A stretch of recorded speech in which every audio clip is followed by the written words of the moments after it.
Hello, welcome to all of you. मुख्य learning channel में एक बार फिर आपका हार्दिक स्वागत है। जैसा कि आप जानते हैं, ये हमारा सेशन चल रहा है फाइनेंशियल स्टेटमेंट विद एडजस्टमेंट का। तो लास्ट वाली वीडियो में जो मेन एडजस्टमेंट हैं वो अराउंड 20 हैं। उनके बारे में वन बाय वन करके हम यहाँ पे डिस्कस करेंगे। और पिछली वीडियो में 5 मतलब जो एडजस्टमेंट हैं उनको इन डिटेल डिस्कस किया गया था, और जो बाकी लेफ्ट आउट हैं उनको वन बाय वन करके हम इन वीडियोस में कवर अप करेंगे। तो मैं व्यूअर से रिक्वेस्ट करूंगा जिन्होंने वो वीडियो ना देखी हो वो भी देख लें, प्लस आने वाली भी देख लें, ताकि हम इस चैप्टर को अच्छी तरह से अंडरस्टैंड कर पाएँ। तो आज के इस सेशन में सबसे पहले हम लेते हैं डेप्रिसिएशन। अब ये डेप्रिसिएशन क्या है? कोई भी असेट्स हमने खरीदा है, जब हम उसको फ्रीक्वेंटली यूज़ करेंगे तो उसकी वियर एंड टीयर होगी, तो वो डेप्रिसिएशन ही है। अब डेप्रिसिएशन के क्या कारण है? अब जैसे फॉर एग्जांपल हमने कोई टेबल आज की डेट में ली, उसको 1 साल के बाद यदि हम बेचना चाहेंगे तो उसकी कॉस्ट हमें उतनी नहीं मिल पाएगी जितनी हमने लगाई थी। और यही बात जो है मशीनरी पे भी अप्लाई होती है। अब मशीनरी कोई आज हमने ली है और कल को उसके अगेंस्ट कोई एडवांस टेक्नोलॉजी वाली मशीन आ गई तो ऑटोमेटिकली वो मशीनरी जो है वो डेप्रिशिएट हो जाती है। या कोई मतलब जो अब जैसे फॉर एग्जांपल कोई प्रिंटिंग मशीन है, अब प्रिंटिंग मशीन पहले वाली में और अब वाली में काफ़ी चेंजेस आ चुके हैं, तो वो भी इस सेंस में डेप्रिशिएट हो जाती है। या कोई ऐसा असेट जो हमने भले ही यूज़ नहीं किया और वहीं उसको यूज़ ना करने के बावजूद भी वो डेप्रिशिएट होता रहता है, तो यही वजह होती है डेप्रिशिएशन के। वो तो बात हुई डेप्रिशिएशन की। अब इस डेप्रिशिएशन को किस तरह से हमने अपने बुक्स ऑफ अकाउंट्स में एडजस्ट करना है, कैसे हमने उसको एंटरटेन करना है। अब सबसे पहले है ये हमारा ये ट्रायल बैलेंस दिया हुआ है। अब ट्रायल बैलेंस के अंदर क्या है? ये तीनों ही फिक्स्ड एसेट्स हैं, बिल्डिंग, मशीनरी, फर्नीचर। अब यहाँ पे आप देख रहे होंगे बिल्डिंग की कॉस्ट है 10 लाख और मशीनरी की कॉस्ट है 5 लाख और फर्नीचर की है 2 लाख। अब ये नीचे एडजस्टमेंट का वो दिया हुआ है कि depreciate building at the rate of 2%, machinery at the rate of 10% and furniture eight the rate of 5%। तो अब इनकी जो है हमने सिंपली क्या करना है, ये तो हमें पता है कि जो एक्सपेंसेस हैं वो सारे प्रॉफिट एंड लॉस अकाउंट को डेबिट होते हैं। अब जो इसकी वो है डेप्रिसिएशन है वो सीधा प्रॉफिट एंड लॉस अकाउंट को डेबिट होगा। किस तरह से? अब हमने देखा कि 10 लाख उसकी बिल्डिंग की कॉस्ट है और उसका 2% जो है वो 20,000, ये 20,000 बिल्डिंग का डेप्रिसिएशन है। और मशीनरी का 5 लाख रुपए कॉस्ट है और उसका 10% वो बना 50,000। और नेक्स्ट है फर्नीचर का एट द रेट ऑफ 5% और 10,000 ये उसका फर्नीचर का बना, 2 लाख का फर्नीचर है। तो ये टोटल जो हो गया 80 लाख। अब ये जो 80 लाख रुपए हैं, 80,000 रुपए जो हैं वो हमारे प्रॉफिट एंड लॉस अकाउंट के डेबिट साइड में आएंगे। अब इसकी बैलेंस शीट में किस तरह से हमने एडजस्टमेंट करनी है? अब बिल्डिंग 10 लाख लेस डेप्रिसिएशन। अब यहाँ पे ये 20,000 रुपये क्योंकि 2% के हिसाब से था तो ये 20 हमने माइनस कर दिया। तो अब जो असेट्स की कॉस्ट पहले 10 लाख की थी, अब वो डेप्रिसिएशन के बाद ये एक्चुअल कॉस्ट निकल आई, वो निकल आई 9,80,000 रुपये। नेक्स्ट है हमारा मशीनरी। अब मशीनरी की जो एक्चुअल कॉस्ट है 5 लाख और लेस डेप्रिसिएशन 50,000। डेप्रिसिएशन के बाद एक्चुअल वैल्यू उसकी निकल आई 4,50,000। ऐसे ही है फर्नीचर पे। फर्नीचर 2 लाख का था और डेप्रिसिएशन वो करने के बाद, एडजस्ट करने के बाद ये निकल आया 1,90,000 का। तो इस तरह से ये डेप्रिसिएशन को हमने वहाँ पे बैलेंस शीट के अंदर, बैलेंस शीट के अंदर और प्रॉफिट एंड लॉस के अंदर वो करना है। तो नेक्स्ट है बैड डेप्ट। अब सबसे पहले हमें ये समझना पड़ेगा ये बैड डेप्ट क्या है। बैड डेप्ट जब बिजनेस के अंदर कोई पेमेंट नहीं आती है, जो कस्टमर है वो इंटेंशनली या इनसॉल्वेंसी की वजह से या फिर उसके डेथ होने के कारण जब पेमेंट ना करे तो वो बैड डेप्ट बन जाता है। बैड डेप्ट मीन्स इरिकवरेबल लॉस, मतलब वो अमाउंट जो नहीं रिकवर हुआ, तो वो बैड डेप्ट है। और बैड डेप्ट यदि वो ट्रायल बैलेंस के अंदर दिया हुआ है तो वहाँ पे एडजस्टमेंट की ज़रूरत नहीं है, वो सिंपली हमने प्रॉफिट एंड लॉस अकाउंट को यहाँ पे डेबिट कर देना है। अब जैसे यहाँ पे ये बैड डेब्ट लिखा हुआ है, वो पहले हम लिख देंगे टू बैड डेब्ट। यदि ट्रायल बैलेंस के अंदर दिया हुआ है, बैड डेब्ट लिखा हुआ है, तो उसको उसका केवल एक ही इफेक्ट है, वो हमने सिंपली यहाँ पे उसको प्रॉफिट एंड लॉस में ऐड कर मतलब लिख देना है बैड डेब्ट। और यदि वो ट्रायल बैलेंस के बाहर लिखा हुआ है, मीन्स इसका मतलब वो जो बाहर लिखा हुआ है वो फर्दर है, फर्दर मीन राइट ऑफ करना है, मतलब एक किस्म से वो एडिशनल बैड डेब्ट है जो कि डेब्टर में से माइनस नहीं किया गया था, इसलिए दिया गया है। और उसके जो है डबल इम्पैक्ट पड़ेगा, क्योंकि जो हमारा अकाउंटिंग सिस्टम है वो डबल एंट्री सिस्टम पे है। तो किस तरह से डबल इम्पैक्ट पड़ेगा, हम एक ट्रायल बैलेंस यहाँ पे दिया हुआ है, क्वेश्चन के थ्रू इस चीज़ को अंडरस्टैंड करते हैं।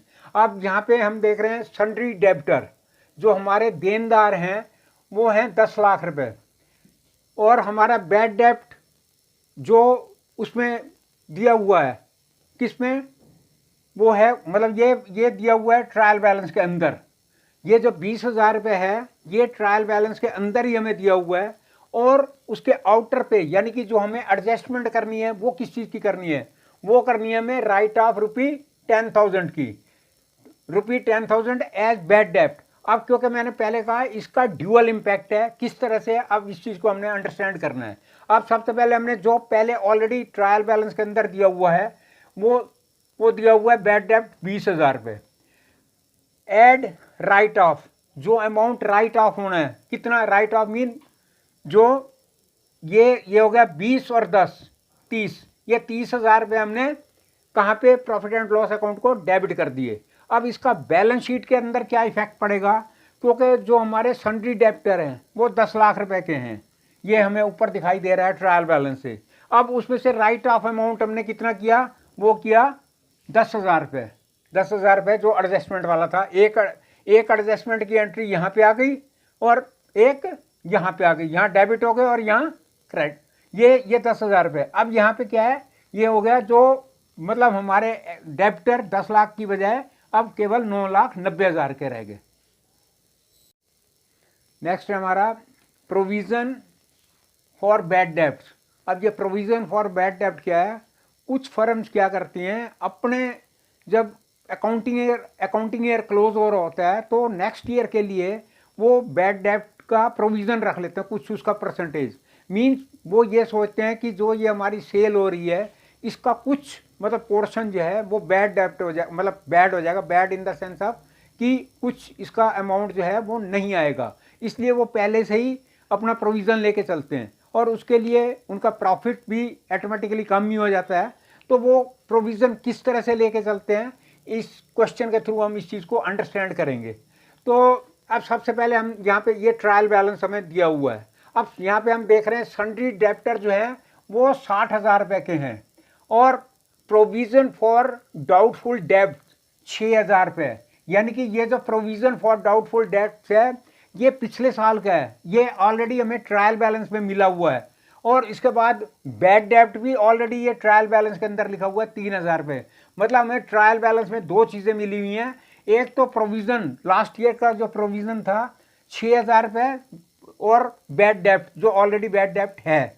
और उसके बाद फिर हमें एडजस्टमेंट में क्या मिला कि एडिशनल बैड डेब्ट मतलब इसके अलावा और भी है, वो है 1,000 रुपये। और उसके बाद है keep the provision for bad डेब्ट at the rate of 5% on debtor. और उसके बाद फिर हमने जो हमारे डेब्टर है उस पर 5% का प्रोविज़न भी हमने नया क्रिएट करना है। अब इसको किस तरह से करना है, और जैसा कि हमें पता है कि क्योंकि ये जो एडजस्टमेंट वाली एंट्रीज हैं इनका ड्यूअल इम्पैक्ट होता है, अब किस तरह से हम इसको करेंगे यहाँ हम समझते हैं इस चीज़ को। अब सबसे पहले हमने क्या किया, बैड डेब्ट हमें ऑलरेडी ये ट्रायल बैलेंस में दिया हुआ है, ये 3,000 रुपये हमने ले लिए। इसके बाद है एडिशनल कितना है हमारे पास 1,000, ये हमने यहाँ से एडजस्टमेंट वाले पॉइंट से ले लिया। अब नेक्स्ट है हमारा ऐड न्यू प्रोविज़न। अब न्यू प्रोविज़न क्या है, ये हमें क्रिएट करना है। कैसे क्रिएट करना है, अब सबसे पहले इसके थ्रू हम समझते हैं। हमारे सन्ड्री डेब्टर हैं 60,000 रुपये के, उसमें से 1,000 रुपये ऐसे हैं जो हमने एक एडिशनल है, यानी कि जिसको हमने राइट ऑफ किया है, ये है 1,000, इसको हमने माइनस कर दिया। अब सन्ड्री डेब्टर जो हमारे पहले 60 के थे वो 60 के ना होके वो 59 के हो गए। अब 59 का जो हमने 5% के हिसाब से मतलब जनरेट करना है ये नया प्रोविज़न, और वो आएगा 2950 रुपये। अब वो जो नया प्रोविज़न आएगा वो हम क्या करेंगे, ऐड न्यू प्रोविज़न। सबसे पहले हमने लिया बैड डेप्ट, उसके बाद एडिशनल, ऐड एडिशनल, उसके बाद हमने लिया न्यू प्रोविज़न जो अभी हमने यहाँ पे जनरेट किया। जो सन्ड्री डेप्टर थे 60,000 के, उसमें से 1,000 वो माइनस कर दिए जो राइट ऑफ हो गए 59,000, और उसका जो 5% 59,000 का जो 5% बना 2950 वो हमने ले लिया। अब इसका क्या करना है, लेस ओल्ड प्रोविज़न। अब हमारा ओल्ड प्रोविज़न क्या था, 6,000 रुपये। अब ये 6,000 करने के बाद हमारे ये 950 रुपये हैं, ये प्रॉफिट एंड लॉस अकाउंट के डेबिट होएगा।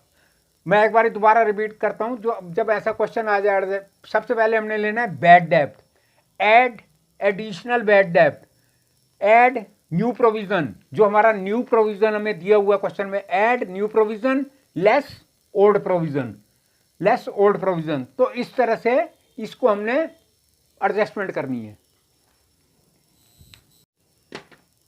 तो नेक्स्ट है हमारा provision for discount on debtors. अब ये डिस्काउंट क्या है कि कई फर्म क्या करती हैं कि पेमेंट जो है, यदि उनको जो उनके डेब्टर हैं, यदि वो 1 महीने के अंदर वो पेमेंट करने की उनको एश्योरेंस देते हैं, तो उनको 2% का जो है वो कैश डिस्काउंट की ऑफ़र कर देते हैं। और कैश डिस्काउंट उन डेब्टर को ऑफ़र किया जाता है जो कि रेगुलर, मतलब उनके वो हों, डिफ़ॉल्टर ना हों। ये सिर्फ उन्हीं को ये फैसिलिटी प्रोवाइड की जाती है जो उनके ऐसे कस्टमर हैं जो रेगुलर उनको पेमेंट करते हैं। और अब किस तरह से, अब सबसे पहले इसको, इस क्वेश्चन को कि किस तरह से हमने अंडरस्टैंड करना है, तो वो हम ट्रायल बैलेंस के थ्रू इस चीज़ को समझ सकते हैं। अब यहाँ पे आप देख रहे होंगे सन्ड्री डेब्टर। अब ये हमारे हैं 80,600 के हमारे मतलब ये हमारे देनदार हैं, विविध देनदार हैं 80,600। अब इसके अंदर provision for bad and doubtful डेब्ट, ये ऑलरेडी प्रोविज़न जो है ऑलरेडी दिया हुआ है, यानी कि ये लास्ट ईयर का ये ऑलरेडी हमें 4,000 रुपये क्रेडिट साइड पे दिख रहे हैं। और बैड डेब्ट जो है वो भी ट्रायल बैलेंस के अंदर दिया हुआ है, वो है 1,400। अब इससे पहले भी हमने क्या किया था, हमने प्रोविज़न फॉर डाउटफुल डेब्ट्स किया था। उसमें एक चीज़ मैं बताना भूल गया था कि यदि, अब जैसे यहाँ पे हम समझेंगे उस चीज़ को, पहले जैसे हमने बैड डेब्ट लिया, उसके बाद फर्दर बैड डेब्ट लिया, उसके बाद हमने न्यू प्रोविज़न लिया। अब न्यू प्रोविज़न करने के बाद लेस ओल्ड प्रोविज़न, यदि वो डेबिट होता, यदि वो अमाउंट जो है वो कम है वो डेबिट होगा, और यदि वो अमाउंट मान लो एक्सीड कर जाए, यानी कि जो पुरानी, मतलब वो है जो पुराना प्रोविज़न है वो ज़्यादा हो और ये तीनों चीज़ें मिला के कम आ रही हों, तो वो क्रेडिट साइड पे आएगा, मतलब उसकी एंट्री हमने क्रेडिट साइड पे करनी है। इस चीज़ को हमने ध्यान में रखना है। तो अब इस चीज़ को हम समझते हैं। तो यहाँ पे 80,600, अब इसको किस तरह से हमने करना है। अब सबसे पहले इसमें हमें ये देखना है कि एडजस्टमेंट क्या कहती है। एडजस्टमेंट ये कहती है कि फर्दर बैड डेब्ट 600, जैसा कि हमें पता है इसके ड्यूअल, मतलब जो एडजस्टमेंट है इनका ड्यूअल इम्पैक्ट है। अब यहाँ पे 600 हमने क्या किया, जो हमारे डेब्टर थे 80,600 के, हमने यहाँ पे 600 माइनस कर दिए, मतलब ये तो राइट ऑफ हो गया। नेक्स्ट हमारा बचा 80,000। अब 80,000 पे हमें क्या करना है, इधर हमने मतलब जो प्रॉफिट एंड लॉस अकाउंट में सबसे पहले हमने क्या उतारा, 1,400 रुपये। नेक्स्ट ये फर्दर बैड डेब्ट कितना है, 600 रुपये, ये हमने ले लिया। अब ऐड न्यू प्रोविज़न। अब न्यू प्रोविज़न के लिए क्या है ऑफर कि हमें 5% जो हमारे डेब्टर हैं उसका हमें 5% निकालना है। अब पहले हमारे जो डेब्टर थे 80,600, और ये 600 जो है ये माइनस कर दिए, ये राइट ऑफ हो गया, बाकी बचे 80,000। अब इसका जो 5% बना 5% ऑफ द 80,000, ये बना 4,000। तो ये हमने 4,000 ऐड न्यू प्रोविज़न, जो हमने ये पिछले वाली वीडियो में हमने सीखा ही, और पिछले वाले पार्ट में हमने सीखा ही है कि ये वही रेपिटिशन है, बस इसमें अब खाली अब आएगा ऐड प्रोविज़न फॉर डिस्काउंट। अब ये डिस्काउंट कैसे निकलेगा, अब यहाँ तक हमने सीख लिया कि ये जो बाकी ये मतलब जो नया प्रोविज़न क्रिएट करना था, उसके बाद जो अमाउंट आया उसके ऊपर हमने कैश डिस्काउंट का प्रोविज़न करना है, which is eight the rate of 2%। यहाँ पे हमें एडजस्टमेंट में ये मिला हुआ है। तो अब ये क्योंकि ये हमारे पास बना था 76,000, अब इसका 2% निकला हमारा 1520। तो यहाँ पे ऐड प्रोविजन फॉर डिस्काउंट ये बना 1520। वही वाला रेपिटेशन कि less provision for doubtful debts. अब लेस हमारा कितना है 4000। तो मतलब हमारे जो प्रॉफिट एंड लॉस अकाउंट के नेट इफेक्ट पड़ेगा वो 3,520 रुपये डेबिट होंगे। अब इस चीज़ को हमें दोबारा समझना है, ये बैलेंस शीट के अंदर किस तरह से एडजस्टमेंट हुई है। सैंडरी डेब्टर 80,600 लेस फर्दर डेब्ट 600, बाकी बचा 80,000। अब नेक्स्ट है less provision eight the rate of 5%, provision 5%, 80,000 का 4,000। अब ये बाकी बचा 70,000। अब प्रोविजन है उसका डिस्काउंट का 2% ऑफ द 76, तो ये बना 1,520। तो ये हमारा नेट जो अब सन्ड्री क्रेडिट बचे हैं वो 74,480। तो नेक्स्ट है हमारा जीएसटी। अब जीएसटी क्या है इसके लिए मैं ब्रीफ कर दूं कि ऑलरेडी हमने इस चैनल के माध्यम से 5 वीडियो ऑलरेडी रिलीज हो चुकी हैं जिसमें जीएसटी इन डिटेल समझाया गया है। अब जीएसटी को यहाँ पे मैं ब्रीफ, जिन व्यूअर्स ने ना देखा वो जीएसटी को यदि हम अच्छी तरह अंडरस्टैंड करना है तो उन वीडियोस पे ज़रूर गो थ्रू बोलें। तो अब हम यहाँ पे जो बात हो रही है यहाँ सिर्फ हम इनपुट आउटपुट जीएसटी की बात होगी। अब हमें पहले ये ब्रीफ में मैं बताना चाहूँगा ये इनपुट क्या है, आउटपुट क्या है। अब जब कोई भी व्यापारी जब मार्केट से रॉ मटेरियल परचेज करेगा तो वहाँ पे जो जीएसटी पे करेगा वो इनपुट जीएसटी कहलाएगा, और जब उसी रॉ मटेरियल को फिनिश गुड्स में कन्वर्ट करके माल बेचेगा उस पर जीएसटी वो कलेक्ट करेगा, वो आउटपुट जीएसटी होगा। अब इसकी एंट्री कहाँ पे होनी है इस चीज़ को हमने समझना है। इसका सिर्फ जर्नल एंट्री होती है, इसका ना कोई ट्रेडिंग अकाउंट से मतलब है ना कोई प्रॉफिट एंड लॉस अकाउंट में मतलब है। सिर्फ इसमें मतलब है तो कहाँ पे, बैलेंस शीट के अंदर। और बैलेंस शीट में किस साइड पे हमारी ये बैलेंस शीट है, यहाँ पे ये असेट्स है ये लायबिलिटीज़ हैं। अब जो इनपुट जीएसटी वो जीएसटी जो हमने जब रॉ मटेरियल परचेज किया तो हमने पे किया, वो मान लो हमने दिया था 2200 रुपये। अब जो जब हमने फिनिश गुड में कन्वर्ट करके बेचा तो हमारा जीएसटी जो हमने कलेक्ट किया वो हमने किया मान लो 2000 रुपये। अब जो वो है, अब इसमें हमारे पास मतलब हमारी लायबिलिटी है कुल देने की 2000, असेट्स हैं हमारे 2200 के। तो हमें क्या है कि 200 रुपये अभी भी हमें, अब 200 रुपये अभी भी हमारी असेट्स हैं, 200 रुपये अभी भी मतलब हमारे असेट्स बचे हुए। और यदि यही चीज़ उल्टी होती, यदि यहाँ पे ये 2200 रुपये हमारी लायबिलिटी होती और असेट्स होते 2000 रुपये, तो 200 रुपये में जमा करने होते। तो आज के इस सेशन को हम यहीं स्टॉप करते हैं। मैं और आने वाली वीडियोस आप हमारी देखते रहें। जो लेफ्ट आउट एडजस्टमेंट है उनको 1 बाय 1 करके हम एंटरटेन करेंगे। तो एट द एंड व्यूअर से मैं रिक्वेस्ट करूंगा मैक्सिमम सब्सक्राइब करें, शेयर करें, लाइक करें। Lot of thanks for viewing.